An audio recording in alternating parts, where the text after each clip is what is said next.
parce que c'est un voyage qui vient en 2012, à un moment forcément symbolique, 50 ans après l'indépendance de l'Algérie. Ce voyage attendu, espéré, redouté, je ne sais comment il faut l'appeler, ce voyage était nécessaire.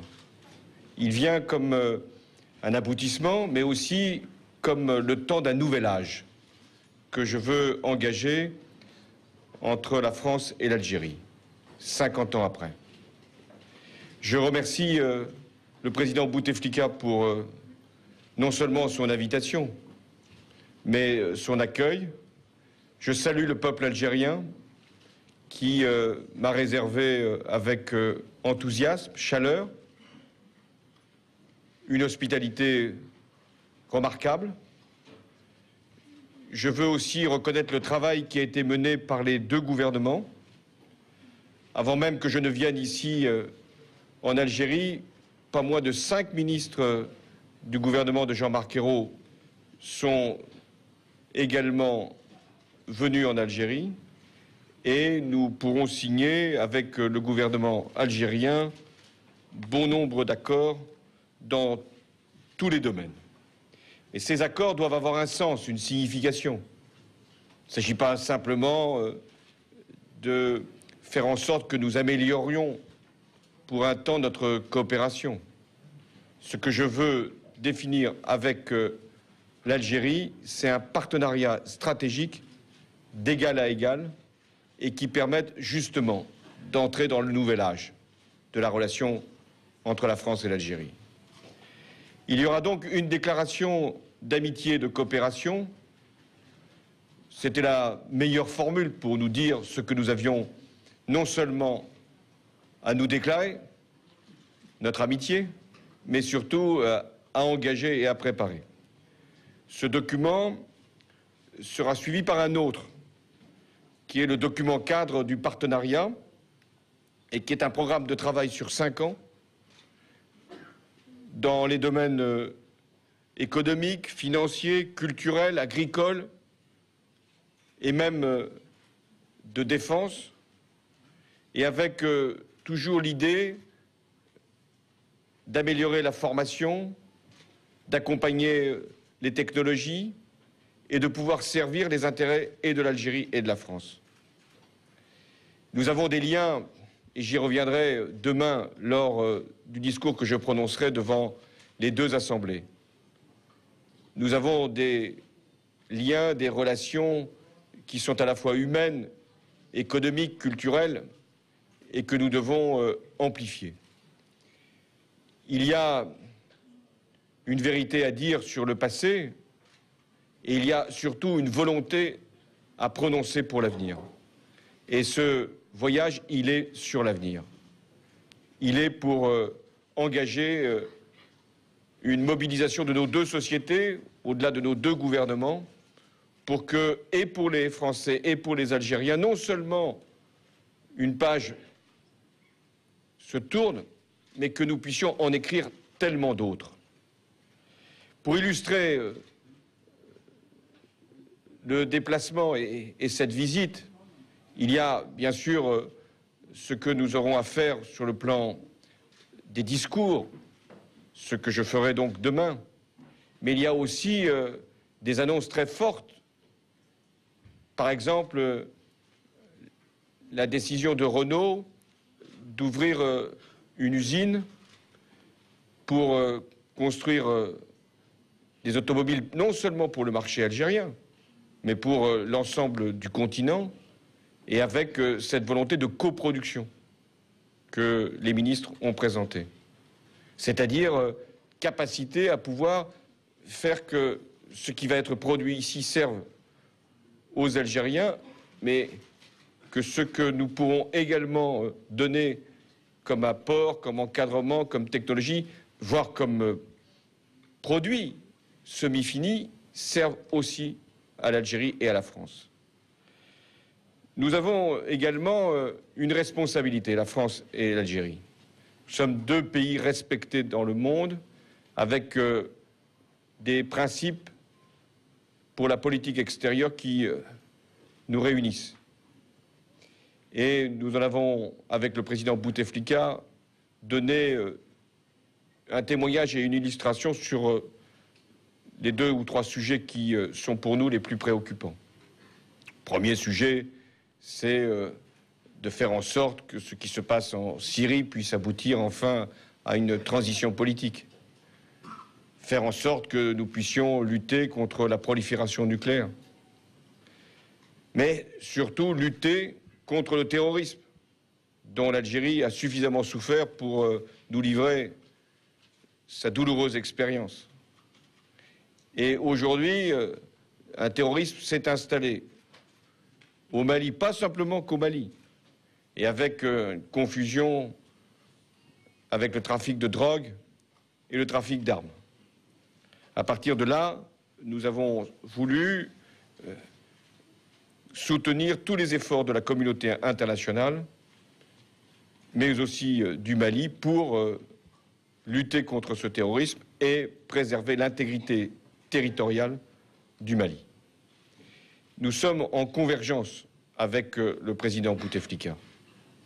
Lui et moi, nous pensons qu'il convient de faire du dialogue politique, de faire tout pour qu'une négociation puisse permettre au Mali de recouvrer son intégrité territoriale, mais uniquement avec les mouvements ou les forces qui se séparent du terrorisme, voire luttent directement contre le terrorisme. Nous sommes pour que le gouvernement malien, le président du Mali et l'armée du Mali travaillent pour permettre la réunification. Et enfin, la France est partie prenante de l'initiative qui va conduire le Conseil de sécurité à prendre une résolution qui ouvrira la possibilité aux Africains d'intervenir aux côtés des Maliens pour les aider à retrouver la stabilité et l'unité. Mais ce sont les Africains qui sont les seuls à pouvoir décider et à mettre en œuvre, même si la France, je l'ai plusieurs fois affirmé, aura à donner son appui logistique et de formation. Et l'Algérie joue un rôle très important, à la fois pour lutter contre le terrorisme, mais aussi pour favoriser la négociation politique, inséparable donc de ce que nous avons à faire sur le plan sécuritaire. Voilà, mesdames et messieurs, ce que je voulais dire en propos liminaires. Je suis venu avec une délégation importante, composée à la fois de responsables politiques, non seulement ceux qui sont membres du gouvernement, d'autres, soit par leur histoire, liée à l'Algérie, soit par leurs responsabilités, notamment Jean-Pierre Raffarin, qui était chargé, c'était déjà vrai avant même mon élection, de la relation avec l'Algérie sur un certain nombre de points. Je suis venu avec une délégation aussi d'élus locaux qui ont des liens avec l'Algérie, des coopérations, des jumelages. Je suis venu avec des responsables économiques très importants, des chefs d'entreprise, de grandes, mais aussi de petites entreprises. Et les plus grandes qui sont conscientes que, ici en Algérie, il y a des potentiels considérables, mais à condition d'être les meilleurs dans beaucoup de domaines. Télécommunications, infrastructures, énergie, je ne vais pas les citer tous et toutes, automobiles. Mais nous ne demandons rien, nous ne demandons aucune faveur. Ce n'est pas parce que nous sommes dans une relation d'amitié que nous aurions des privilèges. Il n'y a pas de privilèges. Nous voulons simplement être au service de l'économie algérienne, de la même manière que nous espérons que les Algériens peuvent être au service de notre propre économie. Nous en avons besoin. Puis nous avons à mener des politiques ensemble sur la Méditerranée, autour de la Méditerranée. Et puis une délégation aussi composée de personnalités culturelles, artistiques, qui peuvent avoir des origines ici en Algérie ou qui aiment l'Algérie. Voilà, c'est aussi un symbole de savoir qui m'accompagne. Parce qu'il y a tant de personnes qui sont intéressés par ce qui se passe en Algérie, par ce que nous pouvons construire ensemble, France et Algérie, par ce nouvel âge. Il y a d'abord les Algériens eux-mêmes, il y a aussi beaucoup de Français qui ont avec l'Algérie une relation humaine, singulière, particulière, parfois douloureuse. Et c'est parce que justement il y a cette relation exceptionnelle que nous devons faire un partenariat d'égal à égal exceptionnel. Je suis prêt à répondre à vos questions.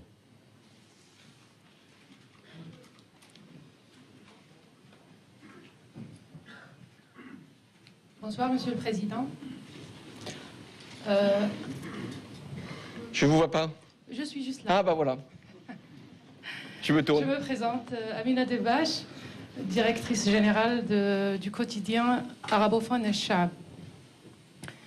Apparemment, Monsieur le Président, les usines d'armement subissent la même crise que les autres sociétés économiques et industrielles, ce qui engendre l'encouragement, ou plutôt la création de foyers de tension.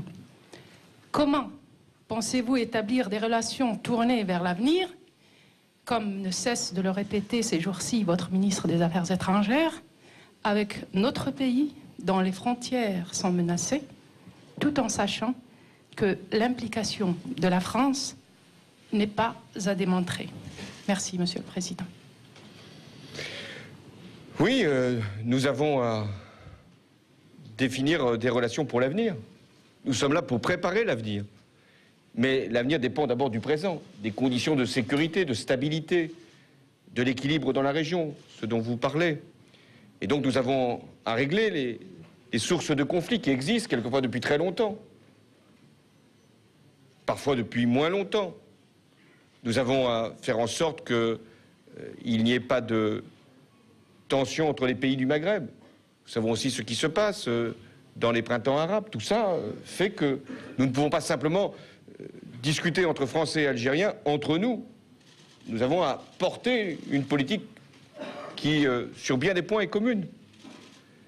Parce que la France et l'Algérie sont deux pays qui, au-delà de leur propre histoire, ont une responsabilité pour la Méditerranée. Ce qui me permet de parler du sujet de l'Union pour la Méditerranée. Vous vous souvenez de l'initiative qui avait pu être prise.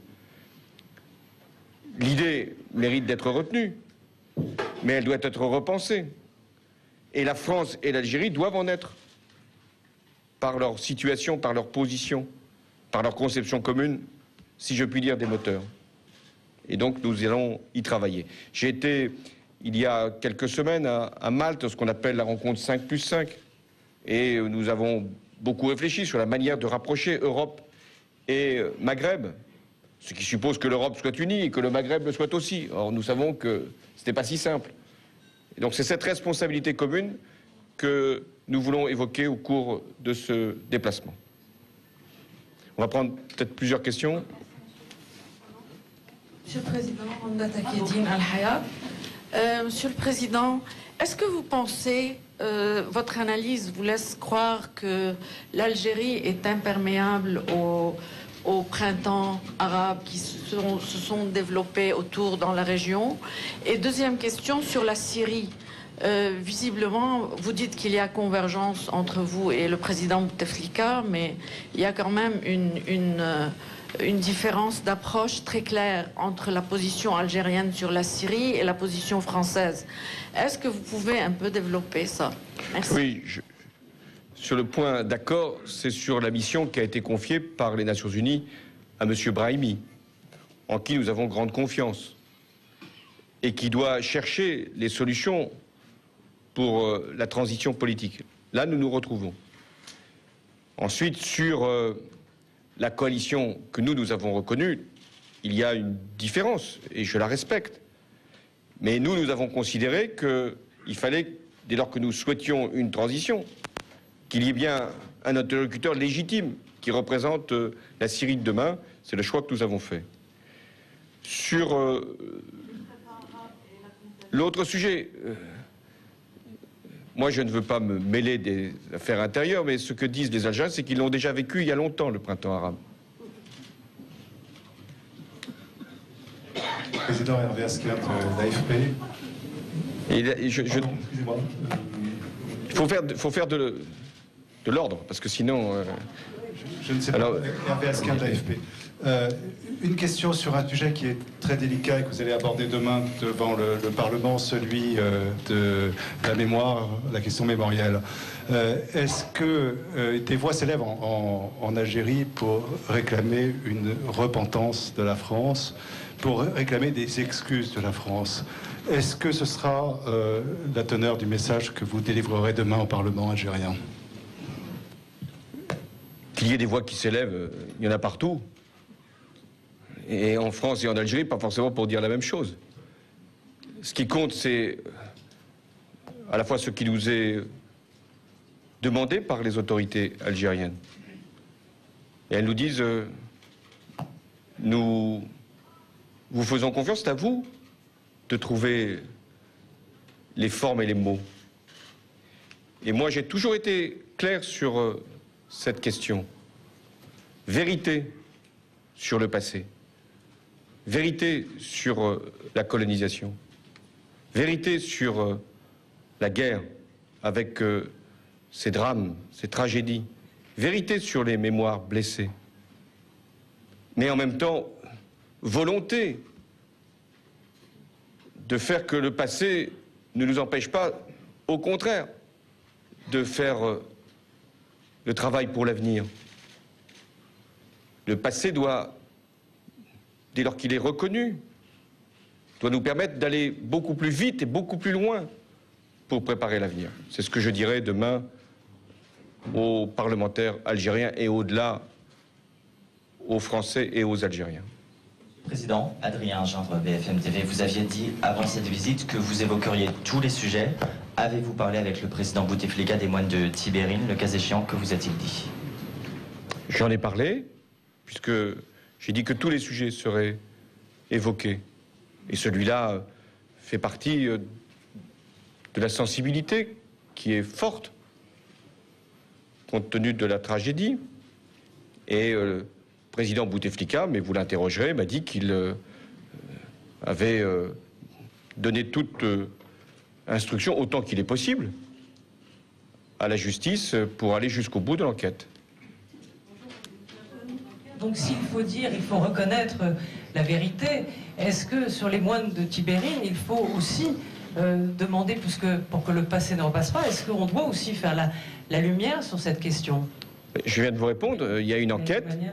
Oui, parce que les autorités ouvrent le dossier pour qu'il y ait autopsie. Je crois que vous avez reçu une lettre des parties civiles en ce sens. Mais quelle réponse claire? Avez-vous une réponse claire? Ma réponse, elle est on ne peut plus claire. C'est à la justice algérienne, avec la justice française, de faire toute la lumière sur ce qui s'est produit. Monsieur le Président, Nadia Bouzgrane du quotidien algérien Al-Watan. La révision de la loi de janvier 2010, dite loi Morin, portant sur l'indemnisation des victimes des essais nucléaires français, est-elle envisageable, sachant que les conditions qu'elle pose pour ce faire, pour indemniser les victimes, sont extrêmement restrictives? Par ailleurs, où en est la question ou le dossier de la détermination des sites contaminés dans le Sahara et aussi les opérations de décontamination de ces sites algériens? Sur ce point-là, les démarches sont engagées, elles se poursuivent et nous ferons là aussi la transparence. C'est le principe que j'ai posé, la transparence. Quant à la loi de 2010 que vous avez évoquée à juste raison, qui prévoit une indemnisation des victimes des essais nucléaires, elle doit être appliquée pleinement. Et s'il apparaît qu'il y a des conditions qui ne permettent pas à des victimes de faire valoir leurs droits, nous regarderons comment faire. Mais pour l'instant, je veux que cette loi soit pleinement appliquée. Elle ne l'a sans doute pas été avec la détermination nécessaire. Quel Darmon est allé, Monsieur le Président? Quelques instants que les Algériens vous disent qu'ils ont connu il y a longtemps le printemps arabe. Qu'est-ce que vous voulez dire par là exactement? Ben, vous avez vu ce que ce pays a traversé comme épreuve. C'est-à-dire un terrorisme qui s'était installé, nombre de victimes, et donc après un processus de réconciliation, de reconstruction et de rénovation. Je pense que le Parlement algérien va bientôt être saisi de la dernière étape de la révision constitutionnelle. Voilà, il y a des étapes. Il ne m'apparaît pas qu'il y ait eu en Algérie les mêmes événements que dans d'autres pays. Ça ne s'est pas passé de la même manière. Chaque pays a sa spécificité, a pu connaître ses propres problèmes ou ses propres difficultés. Mais moi, je veux saluer le courage des Algériens dans ce qui s'est produit pendant toutes ces années et la manière avec laquelle ils ont réussi à rester unis. Et par rapport au printemps arabe, nous sommes conscients que ça a été un formidable espoir et qui doit maintenant être pleinement traduit sur le plan démocratique, partout. Donc, la question responsable de CFCM. Est-ce que vous trouvez que le président basé sur le mètre carré est légal? Ma deuxième question est comment la France a-t-elle vendu la marque Orangina aux Japonais, qu'il s'agit d'une propriété algérienne? Merci. Ben voilà une information dont je n'avais pas connaissance. Et dès que le gouvernement japonais va être constitué, je viendrai à sa rencontre pour essayer de faire ce que je peux, en secouant beaucoup. Pour le reste, et là le sujet est un sujet français, pleinement français. Parce que moi je ne considère pas que des pays étrangers doivent se préoccuper de la représentation de l'islam de France. Oui, non, mais qu'il y ait des Algériens qui vivent en France et qui doivent pratiquer leur culte dans de bonnes conditions, je parle de culte musulman, oui. Et ça renvoie, et là votre question est parfaitement légitime et pertinente, à la représentativité du CFCM, et le ministre de l'Intérieur y travaille pour que nous puissions avoir un CFCM qui soit uni, cohérent, légitime, pleinement respecté par tous et que nous puissions travailler parce que nous avons besoin de cette représentation. Irine Nataf, TF1. Monsieur le Président, vous avez plusieurs fois indiqué dans votre propos liminaire vouloir engager l'Algérie et la France dans un nouvel âge. Est-ce à dire que vous revendiquez une rupture avec les pratiques de vos prédécesseurs, messieurs Chirac et Sarkozy? Non. Il y a des âges, vous le savez bien, nous le savons tous, qui ne sont plus les mêmes. Après 50 ans, là je ne parle que pour moi, mais après 50 ans, il est nécessaire d'ouvrir un nouveau temps, une nouvelle phase, une nouvelle période.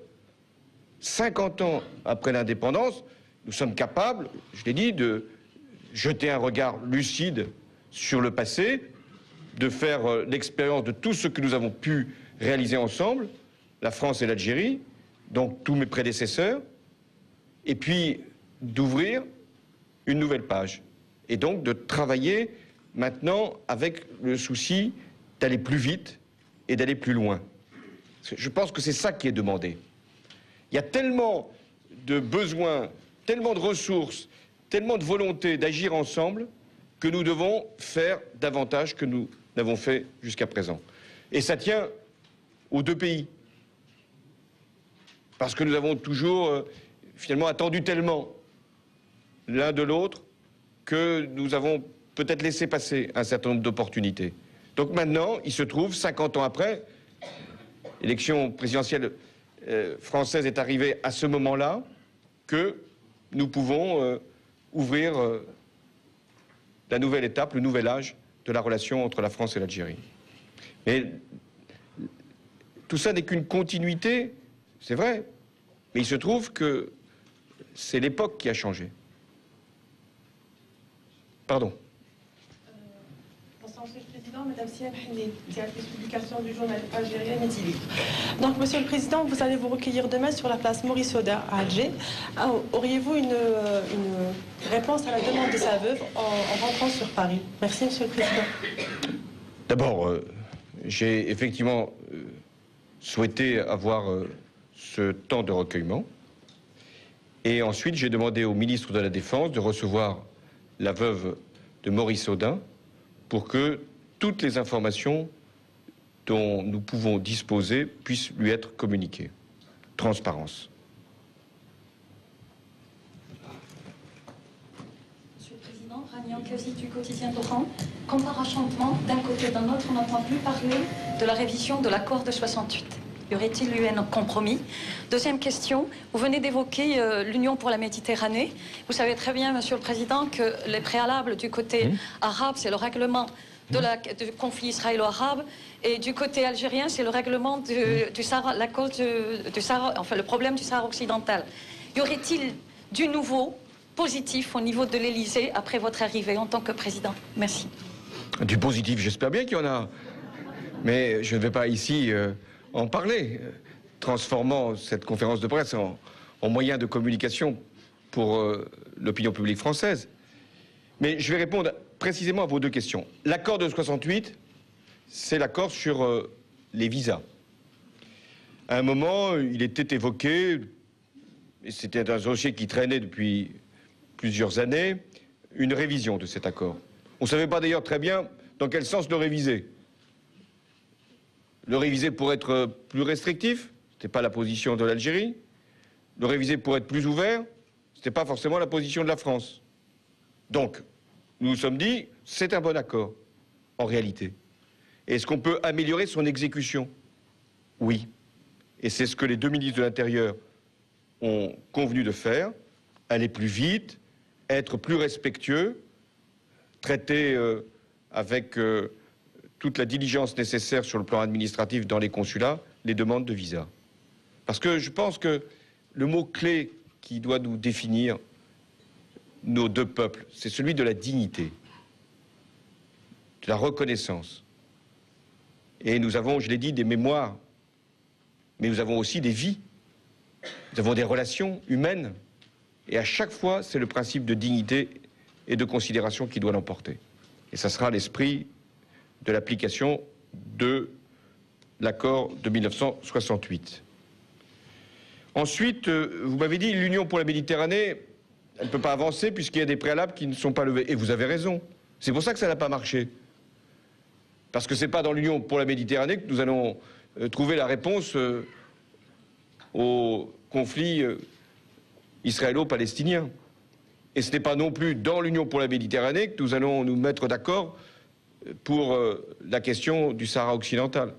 Ça, ces questions-là doivent être traitées dans un cadre, qui est celui des Nations Unies et de la négociation directe pour Israël et la Palestine. Alors, est-ce que c'est parce qu'il y a ces préalables que nous ne pouvons pas avancer? On va prendre un autre cadre. L'Union pour la Méditerranée, ça existe, mais on va prendre d'autres moyens. J'ai cité 5+5. Il y a le processus de Barcelone. Donc nous allons travailler ensemble, France et Algérie, pour que la Méditerranée ne soit pas la grande oubliée. Enfin, si on regarde nos intérêts géostratégiques à l'Algérie et à la France, elle est située, comme vous le savez, en Europe. Et elle regarde vers la Méditerranée. Il y a d'autres pays qui n'ont pas la même position géographique, l'Allemagne qui regarde vers l'Est, c'est bien légitime. Donc nous, notre relation, elle doit être bien sûr ancrée dans l'Europe, mais elle doit être portée par une ambition qui est celle de la Méditerranée. Et l'Algérie, elle aussi, elle regarde des deux côtés. Elle est dans le Maghreb, en Afrique, et en même temps, elle regarde vers l'Europe du Sud. Parfois en s'inquiétant, parce que l'Europe du Sud ne va pas forcément au mieux sur le plan économique. Donc, à nous d'en faire de cette Méditerranée une zone de paix, de sécurité, de lutter contre les trafics de drogue. Ça, c'est un point très important, la lutte contre le trafic de drogue, et qui touche tous les pays autour de la Méditerranée. Et nous devons aussi en faire une zone de développement, de coproduction et de croissance. Voilà ce que nous avons à faire sur ce sujet. Bonsoir, Monsieur Chabi du quotidien Algérie News. Monsieur Hollande, l'accord avec Renault a été annoncé à la veille de votre visite. Est-ce qu'il y a eu des pressions politiques sur les négociateurs pour faire aboutir le projet? Et deuxième question, vous invitez les Algériens à investir en France notamment. S'il y a la création d'un fonds souverain algérien, est-ce qu'il serait possible à l'Algérie d'investir dans des industries en France, à l'exemple de Peugeot qui connaît actuellement beaucoup de difficultés? Merci. Alors, on va reprendre. Est-ce qu'il y a eu des pressions politiques de la France sur Renault? Nous sommes actionnaires, l'État français de Renault. Donc, nous avons été, en tant qu'actionnaires, consultés sur cette opération. Le ministre du redressement productif a été forcément non seulement informé, mais partie prenante. Mais nous n'avons pas eu besoin de faire pression, parce que c'est un bon projet. Un bon projet pour l'Algérie, un bon projet pour Renault et un bon projet pour la France. Je rappelle que ce seront des automobiles qui seront destinés au marché algérien, mais pas qu'au marché algérien, à d'autres marchés extérieurs, et que ça ne sera pas une délocalisation. Ce n'est pas une usine qui part de France pour aller en Algérie. Et on aura même de l'emploi en France, parce qu'une partie des approvisionnements viendront de France. Donc c'est une opération où il y a, ça a été dit ce matin, je crois par d'autres, que des gagnants. Ensuite, est-ce qu'un fonds souverain algérien peut venir en France investir? Tous les fonds sont bienvenus en France pour investir. Et nous avons un fonds chinois, un fonds qatari et d'autres fonds qui se sont mis en place. Mais je ne vais pas demander aux Algériens de constituer un fonds souverain pour le bénéfice de la France. C'est aux Algériens de décider s'ils veulent investir en France. Et s'ils voulaient investir dans une entreprise, ils pourraient le faire en fonction des règles en vigueur, librement. Bonjour, Monsieur le Président. Tarek Bami de Radio France Maghreb, Paris. Pour revenir à cet accord de 68, avec le nouvel âge, la nouvelle étape qui va s'ouvrir, on va avoir l'impression qu'il sera plus facile de permettre la circulation des marchandises et des biens matériels que des hommes. Nous sommes en 2012, cet accord date de 68. Est-ce qu'il ne serait pas temps d'y voir vraiment une étape, ne serait-ce que parce que la population algérienne a beaucoup changé, parce que le niveau d'éducation a beaucoup changé, et parce que beaucoup d'Algériens ont beaucoup plus de visas rapidement, y compris pour aller pour quelques jours en France. Deuxième question, et ça, dans la foulée, aujourd'hui vous avez en France beaucoup de réussites individuelles franco-algériennes, culturelles, économiques, scientifique, sportive et culturelle. Est-ce que ce réseau qui a réussi en France et en Algérie, est-ce qu'il ne pourrait pas servir de nouvel axe dans ce nouvel âge, justement? Merci. Comme vous avez raison, toutes ces réussites, et je ne vais pas les citer toutes, mais vous en avez évoqué de nombreuses sans les personnaliser.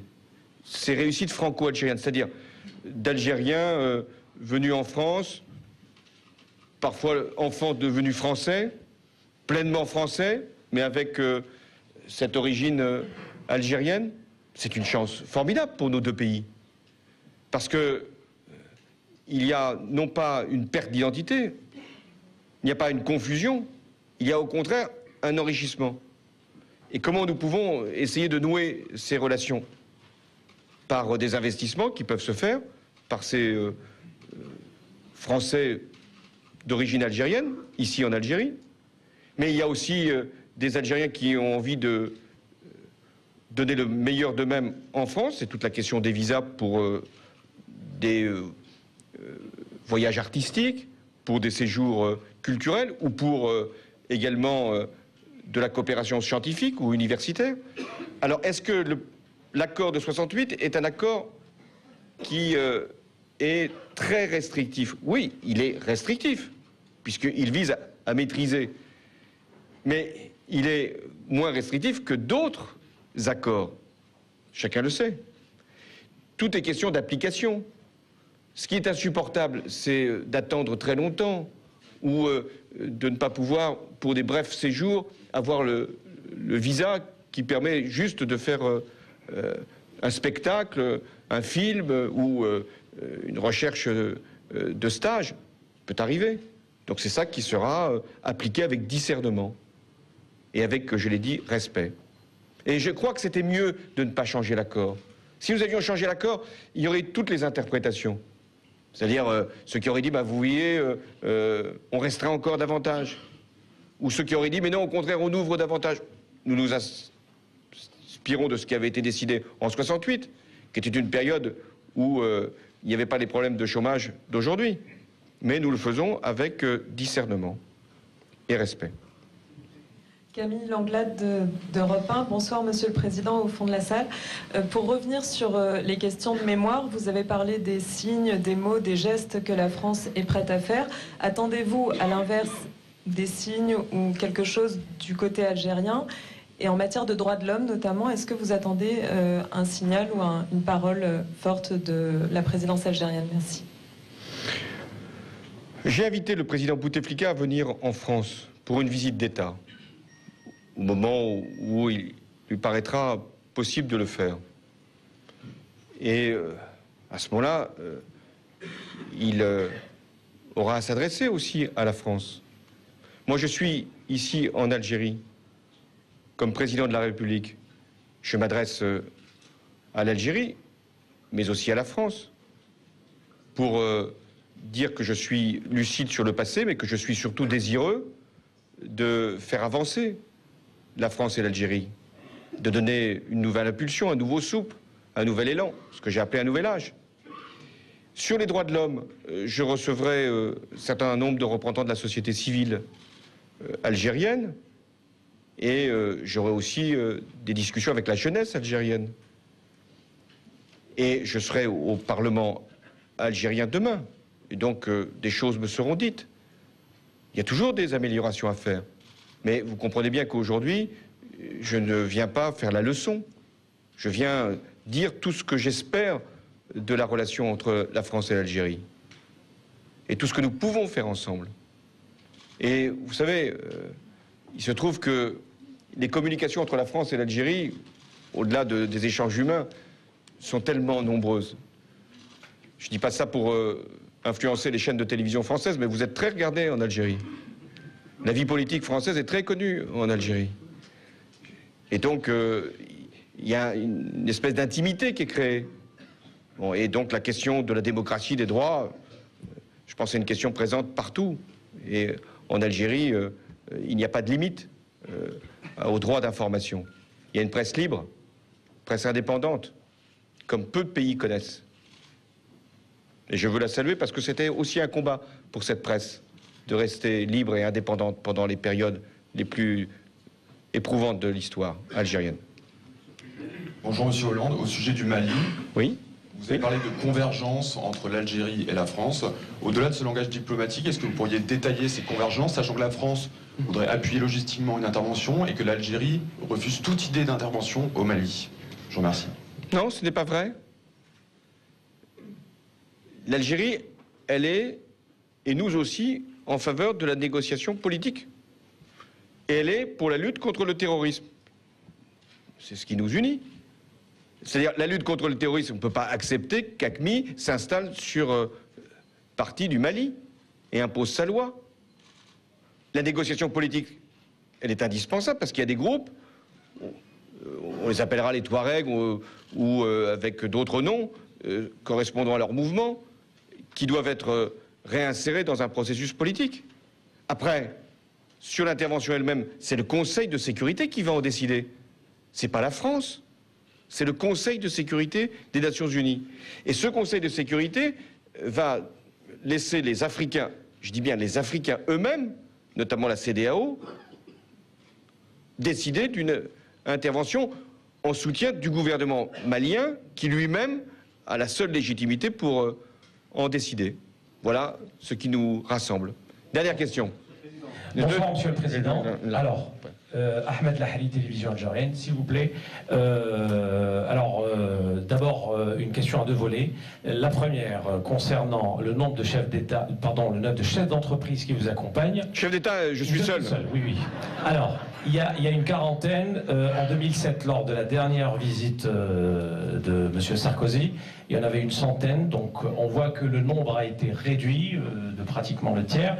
Alors, est-ce que c'est le contexte de crise qui fait qu'aujourd'hui, en 2007, 2012, la France, on va dire, vous n'êtes pas accompagné d'un nombre aussi important. Et puis le deuxième volet concernant la région, votre prédécesseur toujours avait effectué une tournée maghrébine, Tunisie, Maroc, Algérie. Là, vous ciblez que l'Algérie. Est-ce que c'est parce que éventuellement il y a eu un contexte de ce qu'on appelle le printemps arabe ou pas?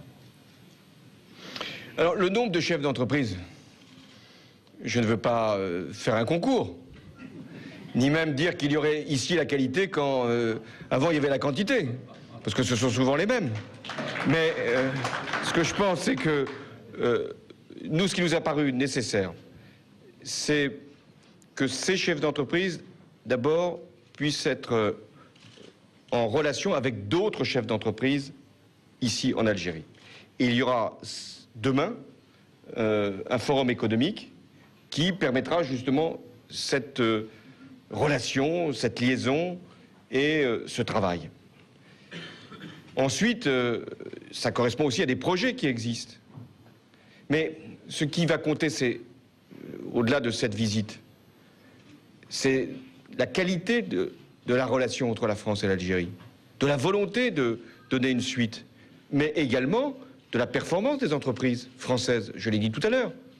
Les entreprises françaises, elles ne demandent pas des droits. Elles n'ont aucun droit. Simplement le devoir d'être les meilleurs dans les compétitions qui sont organisées. Et face à des besoins que nous connaissons ici en Algérie qui sont importants. Donc voilà pourquoi ils sont là. Et ce n'est pas pour des raisons d'économie budgétaire. J'aurais pu utiliser cet argument, mais je considérais que c'était la bonne dimension et surtout le bon esprit. Sur ensuite l'autre question, oui, pourquoi commencer par l'Algérie? C'est ça votre question? Parce que je voulais commencer par l'Algérie, pour des raisons qui tiennent au 50e anniversaire de l'indépendance. C'était un temps qui était là, parce que je considère qu'avec l'Algérie, nous avons des choses à nous dire, et surtout des choses à faire. Et enfin, parce que j'ai moi-même une relation avec l'Algérie, personnelle, et parce que je sais que c'est très important pour beaucoup de nos concitoyens français, la relation avec l'Algérie, et pour l'Algérie, finalement, aussi une attente très forte à l'égard de la France. Pour autant, moi j'ai la volonté d'avoir de bonnes relations avec tous les pays du Maghreb, du printemps arabe ou pas du printemps arabe, tous les pays du Maghreb. J'irai donc au Maroc au début de l'année prochaine et également en Tunisie. Parce que je veux avoir les meilleures relations possibles avec l'ensemble des pays du Maghreb. Alors, j'ai deux questions, après j'arrête. Bonsoir. Sinon... Samissi Youssef, quotidien Al-Mahar. Monsieur le Président, le traité de l'amitié entre l'Algérie et la France a été abandonné par Paris depuis longtemps. Aujourd'hui, vous annoncez qu'un pacte d'amitié, de coopération sera signé entre l'Algérie et la France. Et est-ce qu'on peut savoir ce document, est-ce que c'est une continuation pour le traité 2003 qui n'a jamais été signé? Et pourquoi? Vous dites aujourd'hui que cette nouvelle âge, ce n'est pas une rupture avec la France de Sarkozy et de Chirac. Est-ce qu'on peut savoir aussi si la question de la mémoire sera posée dans ce traité? Merci. Alors, on va prendre plusieurs questions les unes à la suite des autres. Vous ne battez pas, là. Posez votre question. On va prendre plusieurs questions et je répondrai globalement. Allez-y. D'accord. Monsieur, c'est bon, là, vous avez posé votre question? Oui, merci, monsieur. Monsieur le Président, l'expression Brahim